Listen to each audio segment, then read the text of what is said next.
নীলু খুবই শান্ত একটা ছেলে। একদিন সে তার স্কুল ব্যাগে একটা অদ্ভুত পেন্সিল পায়।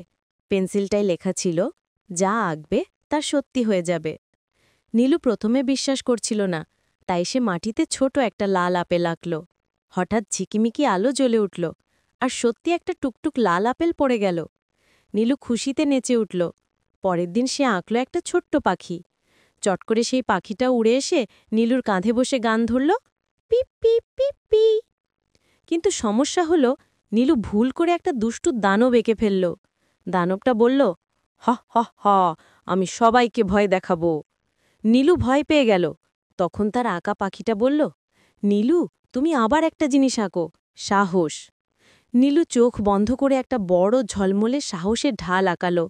সাথে সাথেই ঢালটা জ্বলে উঠল। সেই ঢাল নিয়ে দানবের সামনে দাঁড়ালো। দানব ঢাল দেখে ভয় পেয়ে বলল, আমাকে ক্ষমা করো, আমি আর দুষ্টুমি করব না। সব ঠিক হয়ে গেল। নীলু শিখল, ভালো কিছু আঁকলেই ভালো কিছু হয়। সেই দিন থেকে নীলুর জাদুর পেন্সিল দিয়ে শুধু ভালো কাজই হয়, হাসি, সাহায্য আর বন্ধুত্বের গল্প।